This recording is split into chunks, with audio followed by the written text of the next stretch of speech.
નમો અરિયંતાણમ નમો સિદ્ધાણમ નમો આયર્યાણમ નમો વજ્જાયાણમ નમો લોહે સૌવસાવણમ એસો પંચ નમુકારો સૌવપાવપણાસણો મંગલાણમ ચ સૌવેસી પરમમ વૈ મંગલમ મંગલમ ભગવાન વીરો મંગલમ ગૌતમ પ્રભુ મંગલમ હુમ સ્થૂલભદ્રાદ્યા જૈન ધર્મોસ્તુ મંગલમ.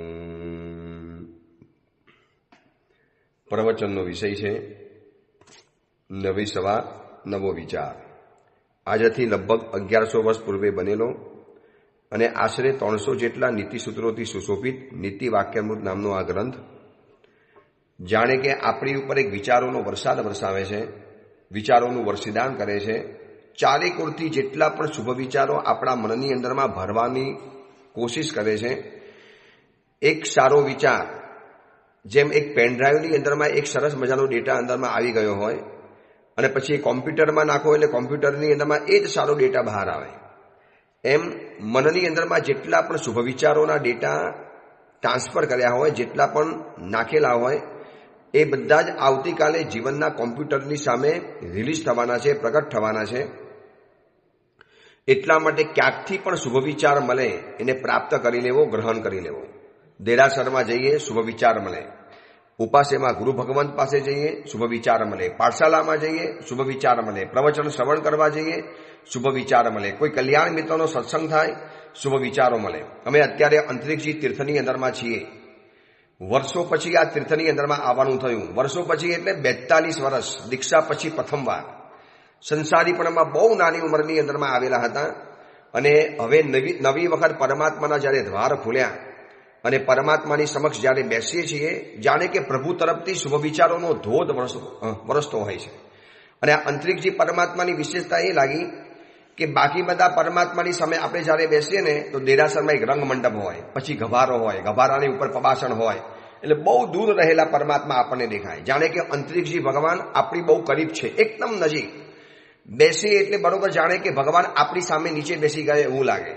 તમે જોજો, શંખેશ્વરમાં જાઓ, શત્રુંજયમાં જાઓ, તારંગામાં જાઓ, ગિરનારજીમાં જાઓ, બધી જગ્યામાં પરમાત્મા ગભારાની અંદરમાં અલગથી એકલા બેઠેલા લાગે અને આપણે જાણે બહાર બેઠેલા હોઈએ.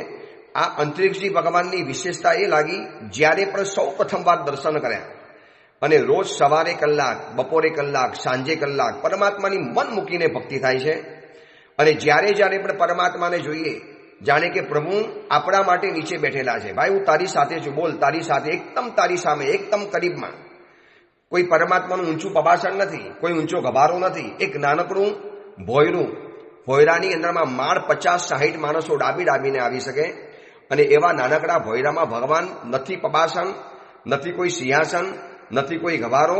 જાણે કે મારા તમારા માટે પ્રભુ ડાયરેક્ટ નીચે જમીન ઉપર પલાઠી વાળીને બેઠા છે અને આપણને કહે છે કે બોલ તારી સાથે બેઠો છું, તારી સામે બરો બેઠો છું, જે પણ તારી ઈચ્છા હોય કહી દે.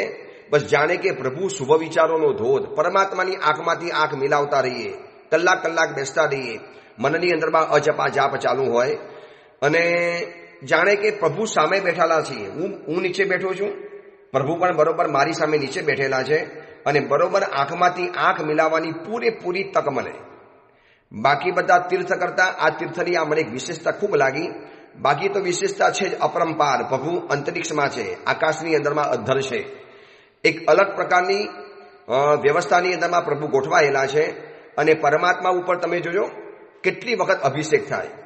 આપણો જ્યારે વારો હોય ત્યારે આપણે અભિષેક કરીએ, દિગંબરોનો જ્યારે વારો હોય ત્યારે એ અભિષેક કરે, વરી પાછો આપણો અભિષેક થાય, વરી પાછો દિગંબરનો અભિષેક થાય.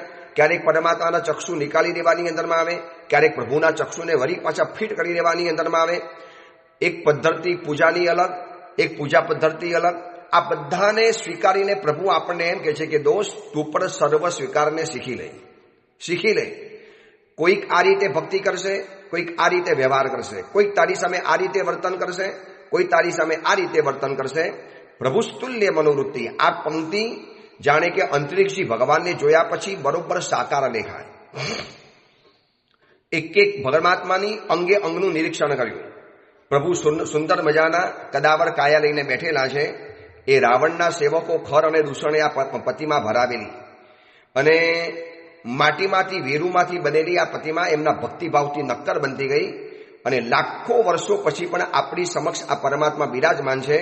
અવનવા ચમત્કારો બતાવતા ગયા, પ્રભાવ ફેલાવતા ગયા અને પ્રભુ આ વિષમ યુગની અંદરમાં જ્યાં આતતાઈઓ આવ્યા, આક્રમણો આવ્યા, હુમલાખોરો આવ્યા, અનેક પ્રકારના આક્રમણોના વચની અંદરમાં પરમાત્મા પ્રભાવ ફેલાવતા આજે આપણી સમક્ષ બેઠેલા છીએ.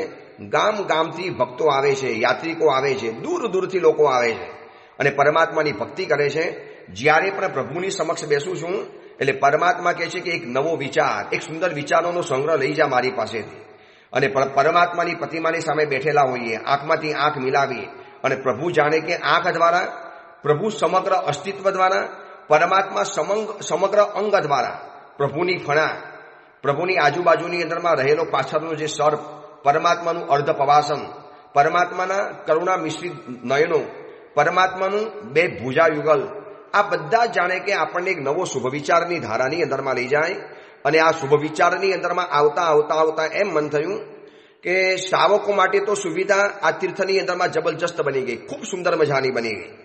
એક રરિયામનું પરિસર, અદ્ભુત જિનાલય, કલા કોતરણી યુક્ત અદ્ભુત જિનાલય અને તીર્થ અભ્યુદયના કારક, જેમને પોતાની સંપત્તિને જીન શાસનના સુકૃતોની અંદરમાં ગંગાના ધોધની જેમ વેવડાવી છે એવા મરીન ડ્રાઈવ સંઘની અંદરમાં રહેતા કાંતિભાઈ લલ્લુભાઈ ઝવેરી પરિવારના બે સુપુત્રો નરેશભાઈ અને રમેશભાઈ, અને એમને જે ઉદારતાથી આ સમગ્ર તીર્થના સંકુલની અંદરમાં ઉદારતાપૂર્વક જે દાન કર્યું, યોગદાન આપ્યું, એનાથી એક ભવ્ય રરિયામનું કેમ્પસ ઊભું થઈ ગયું. કેટલી ધર્મશાળાઓ, આલિશાન વિશાળ જિનાલય, એકી સાથે 2000, 3000 કે 10,000 માણસ આવી જાય તો પણ સમાવી શકાય એટલું વિશાળ કેમ્પસ, આ બધું જ બની ગયું. પરંતુ જોતા વિચારતા વિચાર એ આપ્યો પરમાત્માએ કે મારી તીર્થોની યાત્રા કરવા માટે આવનારા નરનારી શ્રાવક શ્રાવિકોની વ્યવસ્થા તો થઈ ગઈ, સમણી ભગવંતોનું શું, સમણી ભગવંતોની વ્યવસ્થાનું શું? અંતરિક્ષજીની અંદરમાં આવ્યા પછી તો સુંદરતમ વ્યવસ્થા, પણ વિદર્ભનો એરિયા, મરાઠાવાડાનો એરિયા, લગભગ શુષ્ક ગણાતો આ એરિયા, પાણીની બહુ ક્રાઇસિસ, પાણીની બહુ કમી. અમે જાલનાથી સંઘ લઈને આવ્યા અને સંભાજીનગરથી વિહાર કરતા જાલના આવ્યા, ત્યાંથી અહીંયા આવ્યા અને એક પછી એક ગામડાને વટાવતા જેમ અંદરમાં જતા ગયા. અને તમે નહીં માની શકો, લોકોના માટે પણ પાયાની સુવિધા નથી. વર્ષો પછી આ દ્રશ્ય જોવા માટે મળ્યું કે લોકો શૌચ માટે રોડ ઉપર બહાર બેસતા હોય, ભાઈઓ અને બહેનો. લગભગ નરેન્દ્ર મોદી સાહેબના આવ્યા પછી બહાર શૌચ જવાનું બંધ થઈ ગયું છે, પણ બહુ વર્ષો પછી આ દ્રશ્યો જોવા માટે મળ્યા. જે સ્કૂલમાં ઉતર્યા, ન બારી, ન બારણા, ન ફર્શ, ન ટોયલેટ, ન બાથરૂમ, ન પંખા અને ન એવી સુવિધા. ચલો અમારે ટોયલેટ બાથરૂમ નથી જોઈતા, અમારે પંખા કે એસી નથી જોઈતું, પણ સરખું મકાન તો જોઈએ. અને જાલનાથી અંતરિક્ષજી તીર્થની અંદરમાં 8મા દિવસે સવારે પહોંચ્યા. એટલે વિચારતા એમ લાગે છે કે જાલનાથી અંતરિક્ષજી તીર્થની વચમાં લગભગ 7 થી 8 કે વધીને 9 થી 10 વિહારધામની ખૂબ જરૂરિયાત છે, તાતી જરૂરિયાત છે. જેને ઉપાશ્રય બનાવવાનો લાભ લેવો છે, અપૂર્વ લાભ પ્રાપ્ત કરવો છે, આ એવી જગ્યામાં તમને લાભ મળી શકે એમ છે કે જ્યાં અતિ જરૂરિયાત છે, દુકાર છે, અને દુકારમાં તમે કોકને એક ગ્લાસ પાણી પીવડાવો, લાગે તમે સમંદર પીવડાવવા જેટલું પુણ્ય મળી ગયું. મુંબઈ, સુરત, અમદાવાદ આવી સિટીઓમાં ઉપાશ્રય બનતા હોય, તમે લાભ લો, એ ખોટો નથી, પણ ત્યાં કેવું છે, સુકાર છે, તમે નહીં લો તો બીજા અનેક લેવા માટે તૈયાર છે. આ એવી જગ્યા છે કે જ્યાં અત્યંત જરૂરિયાત છે. અમે સ્કૂલોમાં ઉતર્યા, કોઈ મંગલ કાર્યાલયમાં ઉતર્યા, કોઈ લોન્સમાં ઉતર્યા, કોઈ હોટલોમાં ઉતર્યા, કોઈ અજૈન મરાઠી પરિવારોના ઘરની અંદરમાં ઉતર્યા. ન એક વિહારધામ જોયું, ન એક જોયું, બસ માત્ર એક નાનકડું મહેકર નામનું ગામ છે જેમાં ઉપાશ્રય જોવા માટે મળ્યો, જેમાં દેરાસર જોવા માટે મળ્યું. જાલનાથી અંતરિક્ષજીના વચની અંદરમાં એકમાત્ર દેરાસર અને એકમાત્ર ઉપાશ્રય, 150 કિલોમીટરનો આખો વિહાર, અને એક પણ વિહારધામ જોવા માટે ન મળે. પાલીટણા તરફ જાઓ, અમદાવાદથી પાલીટણા, અથવા તો મુંબઈથી સુરત તરફ કે મુંબઈથી અમદાવાદની અંદરમાં જાઓ, કેવી આલિશાન વ્યવસ્થા છે. પાલીટનાથી ગિરનાર તરફ જાઓ, કેવી સુંદરતમ વ્યવસ્થા. ગુજરાત અને મહારાષ્ટ્રની અંદરમાં આ વ્યવસ્થાઓ થવા માંડી પણ મહારાષ્ટ્રનો એક અલગ વિભાગ, મરાઠાવાડા, વિદર્ભનો એરિયા, જ્યાં અંતરિક્ષજી ભગવાન પોતાનું પાવન અસ્તિત્વ ધરાવીને બેઠેલા છે. અને જ્યારથી તીર્થના દરવાજા ખોલ્યા, સમણ સમણી ભગવંતોનો વિહારો શરૂ થયા. પણ એની કઠિનાઈ, એની મુશ્કેલી, એની તકલીફ, મુશ્કેલી અને પરિસરથી તો અમે ટેવાયેલા છીએ, એને સ્વીકાર કરવા તૈયાર છે. પણ એક સંયમ જીવનને ઉચિત પણ કેટલીક તો વ્યવસ્થાની જરૂર પડશે. સમણી ભગવંતોની સુરક્ષા માટેની પણ જરૂરિયાત પડશે. ચલો સાધુ છીએ, દરવાજા વગરના અને બારી વગરના મકાનમાં આરામથી સૂઈ જશું, પણ સમણી ભગવંતો ક્યાં જશે? એમની સેફટી શું? આવતીકાલે કઈ ઘટના બનશે ત્યારે જૈન સંઘ વિરોધ કરવા ઉભો થઈ જશે. પણ આપણે પહેલેથી પાયાની સુવિધા આપી. અહીંયા તીર્થની અંદરમાં રહેલા, તીર્થની વિકાસ માટે, તીર્થની સુરક્ષા માટે અને તીર્થના એક અસ્તિત્વ માટે જે ઝઝૂમી રહેલા છે, જેના માટે સદૈવ રાત દિન ચિંતિત છે, જેમને અપૂર્વ યોગદાન આપ્યું છે, એવા પન્યાસ વિમલંશ વિજય અને પન્યાસ પરમહંસ વિજયજી મહારાજ, એમની સાથે પણ વાતચીત થઈ. એમને કીધું કે મહારાજ, વિહારધામની અત્યંત જરૂરિયાત છે. અમે પણ ચિંતિત છીએ કે વિહારધામ બનાવવું છે, પણ વિહારધામ કેવી રીતે બની શકે? મેં કીધું મહારાજ ચિંતા નહીં કરો, હું પણ તમારી સપોર્ટની અંદરમાં છું. આપણે બધા ભેગા થઈ અને આ વિહારને એટલો સુગમ બનાવવો છે કે આવતીકાલે મહાત્માઓનો વિહાર થાય અને એક સમણ ભગવંતોનો વિહાર શરૂ થાય. એક સમણ ભગવંતોનો વિહાર શરૂ થાય એટલે જવા આવવાના કારણે શાવક શાવિકાઓ આવે, લોકોની અવર જવર વધે, સાધુ ભગવાનના પગલા થાય, એનાથી તીર્થનો વિકાસ થાય. અને જે પણ વિઘ્નો અંતરાયો અંતરિક્ષજી ભગવાનની પૂજા દરમિયાન આપણને આવે છે, આપણો હક હોવા છતાં, ચુકાદો આપણી તરફેણમાં આવ્યા છતાં, પરંપરાથી તીર્થ આપણું રહેલું હોવા છતાં, આ તીર્થ ઉપર સર્વાંગ સંપૂર્ણ આપણો અધિકાર હોવા છતાં આપણે કઈક રીતે પાછળ પડીએ છીએ. એ જે પણ હશે, આપણે કોઈને ગારાકારી નથી કરવી. આપણી જ પુણ્યની કચાશ અને આપણી જ વ્યવસ્થાનો ઉણપ. જો સમણ ભગવંતો આવતા ગયા, દિવ્ય પ્રભાવી પ્રખર પ્રવચનકાર મહાત્માઓ આવે, આ એરિયામાં પ્રવચનો થાય, લોકોમાં જાગૃતિ આવે, નવા નવા સંઘો નીકળે, ઉદ્ધાનો વગેરે થાય, આયોજન થાય. પણ ક્યારે થાય? વિહાર યાત્રા સુગમ બનાવવી પડે. તમને ખબર છે, સમ્રાટ સંપ્રતિ રાજાને એમના ગુરુ ભગવંતે કીધેલું હતું કે સંપ્રતિ જૈન ધર્મની ઉન્નતિ કરવી છે તો સમણી ભગવંતોને મારે વિચરણ કરાવવું પડશે અનાર્ય દેશમાં. પણ એની પહેલા એ મહાત્માઓ વિચરી શકે એવી વ્યવસ્થાનું માળખું તારે ઊભું કરવું પડશે.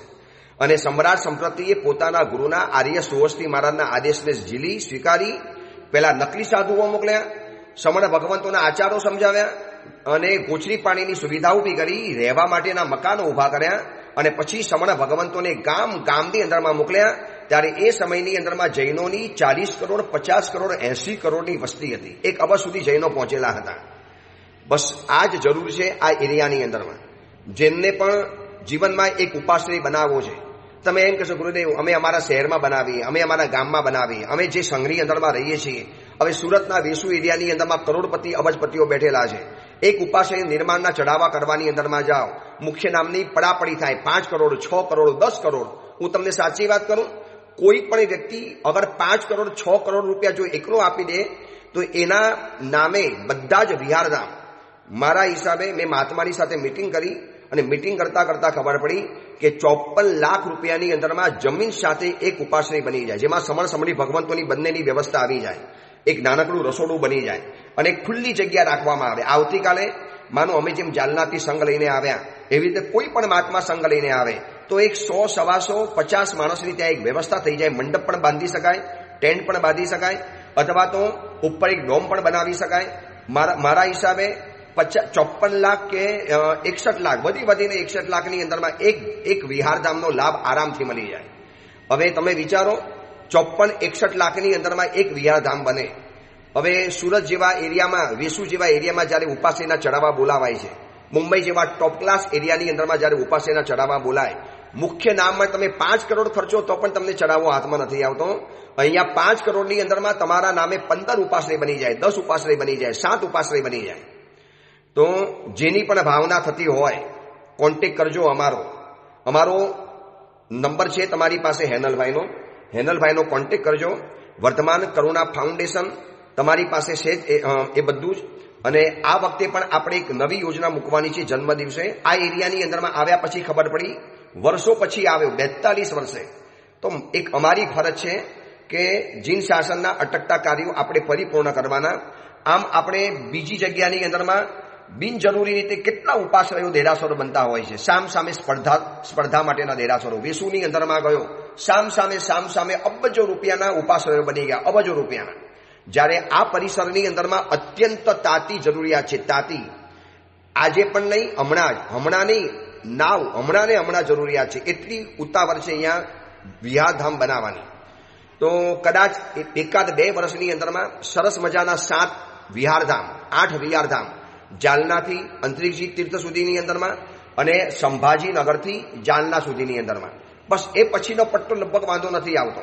એ પછી યેવલા ગામ છે, વૈજાપુર ગામ છે, પછી નાસિક સિટી આવી જાય, પછી બહુ વાંધો નથી. જે વાંધો છે સંભાજીનગરથી અંતરિક્ષજી તીર્થના વચની અંદરમાં 54 લાખ જમીન સાથે વધીને કદાચ ભાવ આમથી તેમ થાય તો 61 લાખમાં તો સમગ્ર ઉપાશ્રય, 2 ઉપાસરા, સાધુ અને સાધ્વી છે ભગવાન, એક સરસ મજાનું કિચન અને ખુલ્લી થોડી જગ્યા, બસ આવા 10 થી 12 કિલોમીટરના એરિયાની અંદરમાં બનાવવાની વિચારણા છે. તીર્થની અંદરમાં જે સદૈવ કાર્યમાં તત્પર છે એવા મહાત્માઓની સાથે પણ વિચારણા થઈ.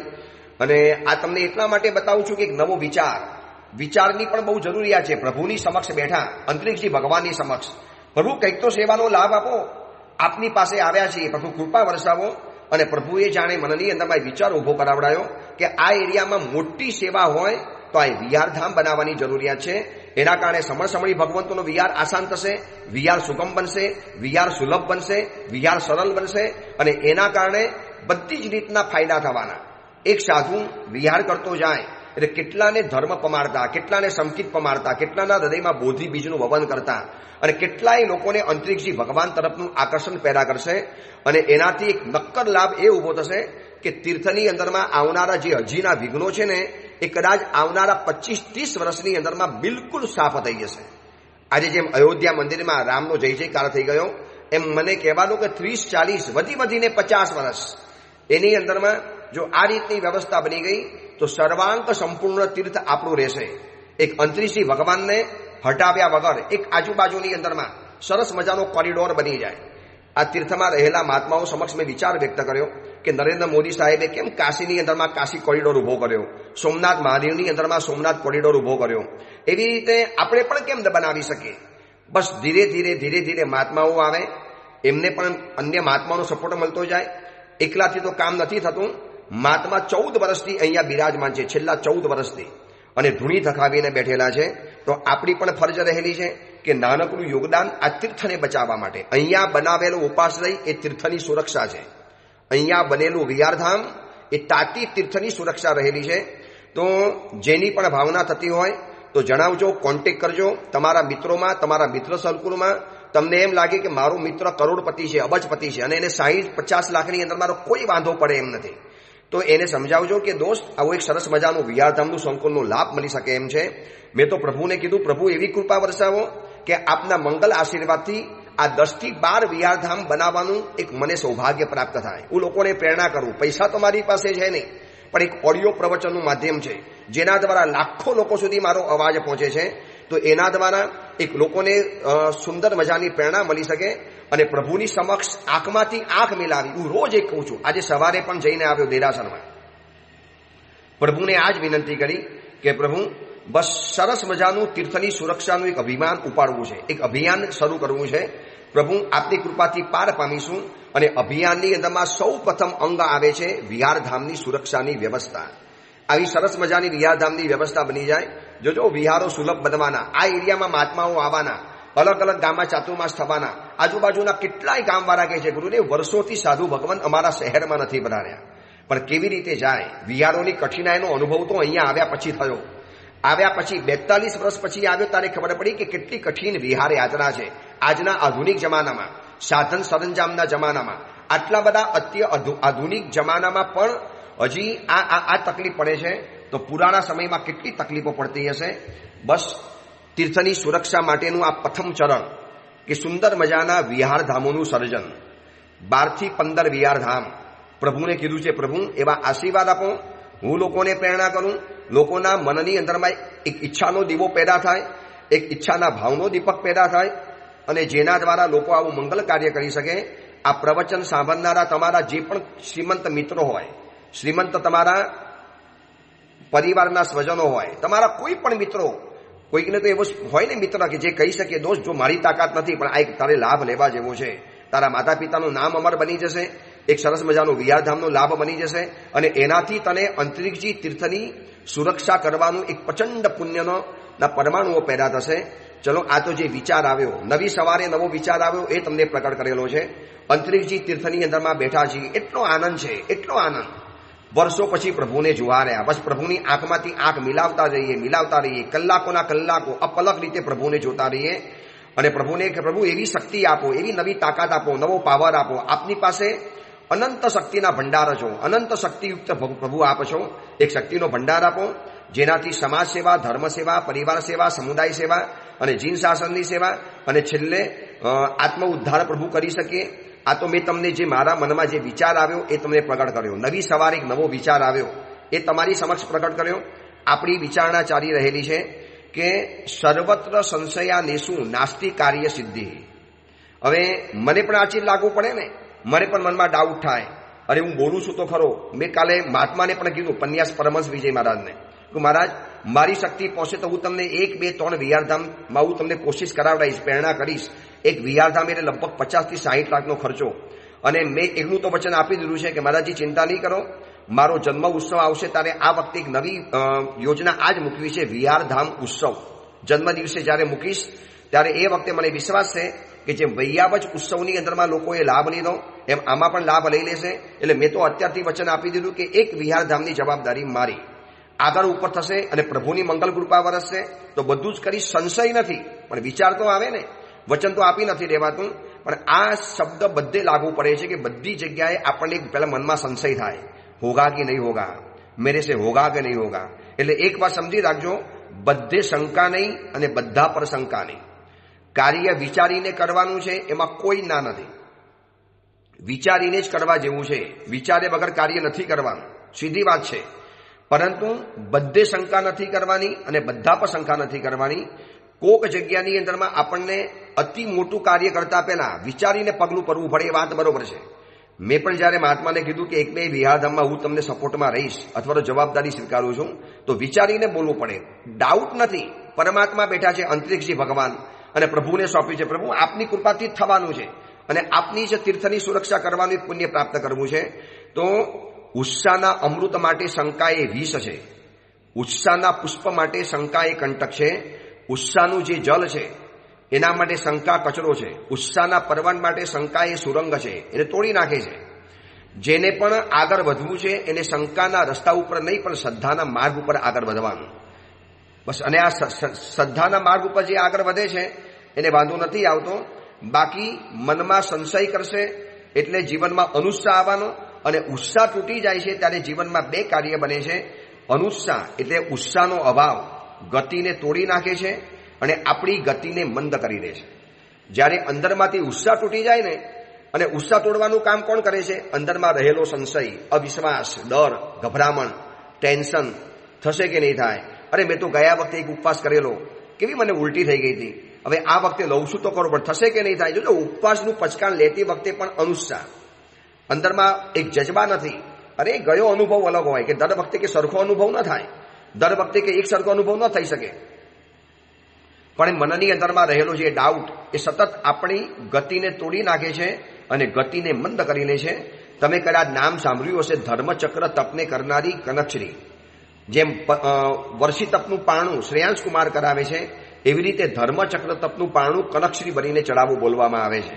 આ કનકશ્રી રાજકુમારી એ પૂર્વના ભવની અંદરમાં એક ગરીબ બ્રાહ્મણી હતી, બિલકુલ ગરીબ, 7 દિવસ પણ ભૂખ્યા રહેવા પડતું હતું.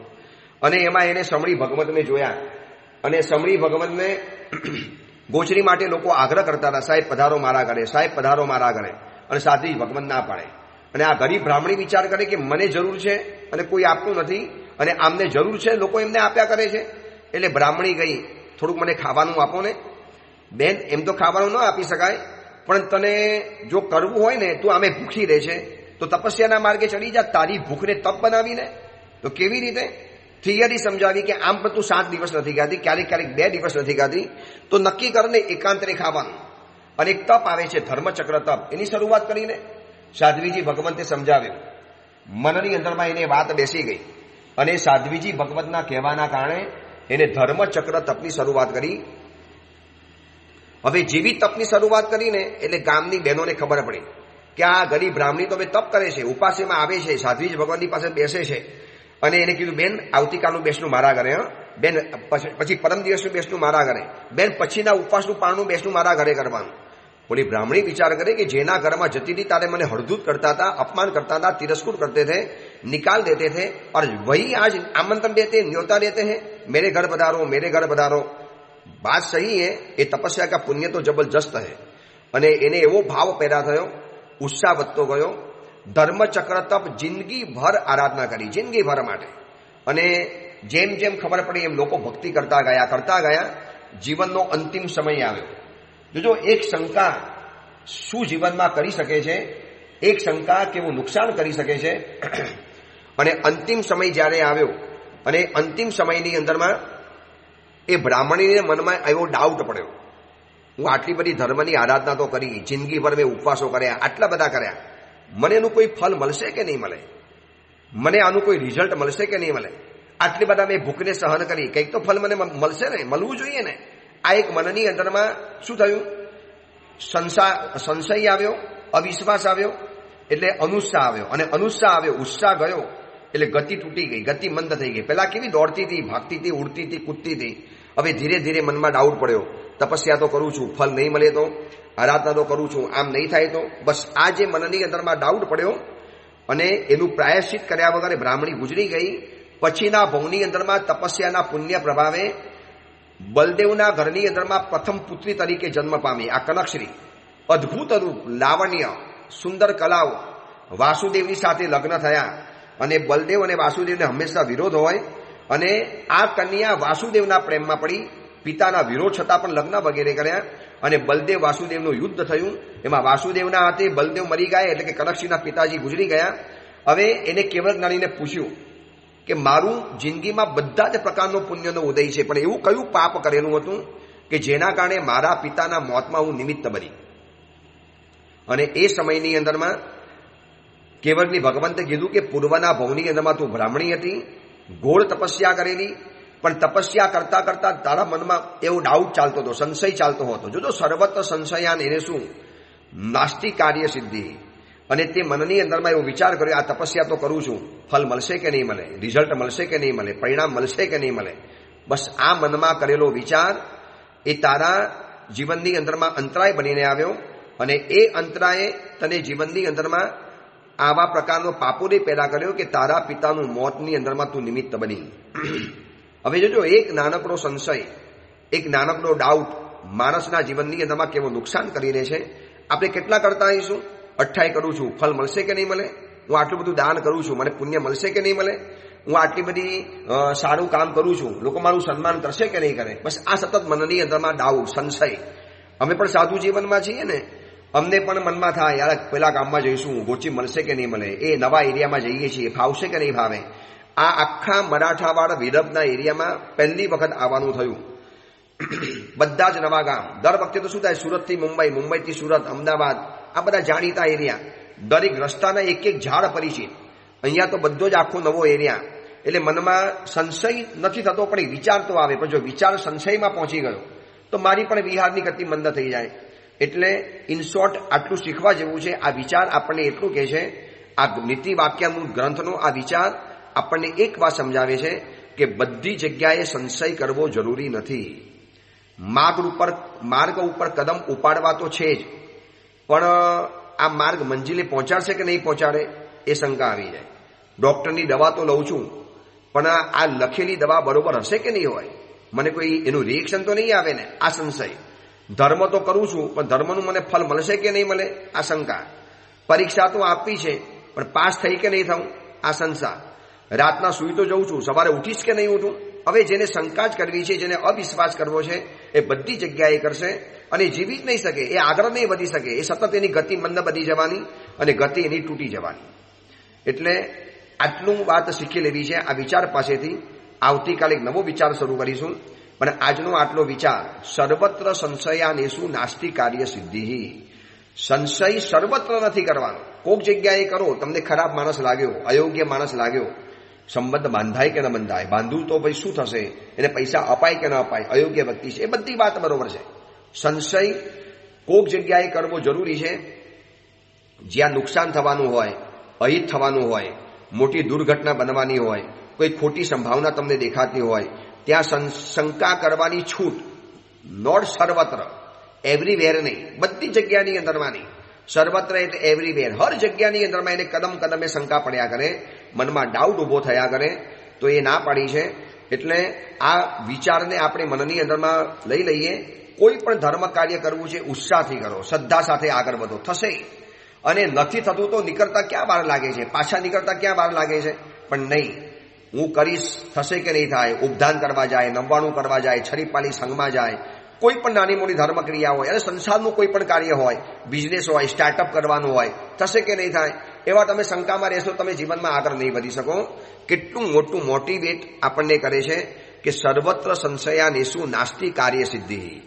આજના કોર્પોરેટ જગતમાં પણ આ જ કે છે, આત્મવિશ્વાસ, સેલ્ફ કોન્ફિડન્સ, આ જ બધી વાત કરે છે. અને એ જ વાત 1100 વર્ષ પૂર્વે જ્યારે મોટિવેટ શબ્દ નહોતો નીકળ્યો ત્યારે આ મહાત્મા કહીને ગયા છે. હવે આ જ વાતને એક ઇંગ્લિશ શબ્દમાં નવી રીતે, નવા ઢંગથી, અને સુટેડ બુટેડ માણસ કે એ તમને મોટિવેશનલના સ્પીચ વાળો લાગે. અને આ જ મહાત્મા 1100 વર્ષ પૂર્વે આપણને કહીને ગયા છે કે no doubt, self doubt nature જીવનમાંથી કાઢો. તમે તમારી જાત ઉપર શંકા કરશો તો તમે જીવનમાં આગળ જ નહીં વધી શકો. બીજો તમારામાં શંકા કરે કદાચ ચાલે, પણ તમે કેમ શંકા તમારામાં કરો છો? તમે તો આત્મવિશ્વાસથી છલકાવ, ઉભરાવ. કેમ સમંદર પાણીથી ઉભરાતો હોય છે, એમ અંદરથી એક આત્મવિશ્વાસની જ્યોતિ માણસ ઉભરાતો હોય, એના ચહેરા ઉપર એક નૂર હોય. કરી શકીશ, હો સકેગા, મેરે સે હો જાયેગા. તપસ્યા ન કેમ થાય, સંયમ જીવન ન કેમ થાય, લઈને સ્વીકારીશ, લઈ લઈશ, પારી બતાવીશ, થશે જ. બસ થશે કે નહીં થાય. દીક્ષા તો લેવી છે, પણ ગુરુદેવ શું કરવું, આટલું કઠિન છે, થશે કે નહીં થાય. હવે આટલા બધા શંકાની અંદરમાં જીવશો તો આવતીકાલે તમે ઘરમાંથી પગ બહાર પણ નહીં મૂકી શકો. બધે બોમ્બ ધડાકા થવાના, એક્સિડન્ટ થવાના, ધમાલ થવાની, મારામારી થવાની, તો શું કરશો? ઘરમાંથી બહાર જ નહીં નીકળો? નહીં. તો આપણે આટલું નક્કી કરીએ કે સર્વત્ર સંશયાનેષુ નાસ્તિ કાર્ય સિદ્ધિ. બધી જગ્યામાં હું સંશય કરીશ તો મારા જીવનની કાર્યસિદ્ધિ હું પણ નહીં કરી શકું. એમાંથી આપણે જલ્દીથી બહાર આવી જઈએ. એ જ મંગલ કામના, મંગલ ભાવના. જીનાગના વિરુદ્ધ કાંઈ પણ બોલાયું હોય તો મિચ્છામિ.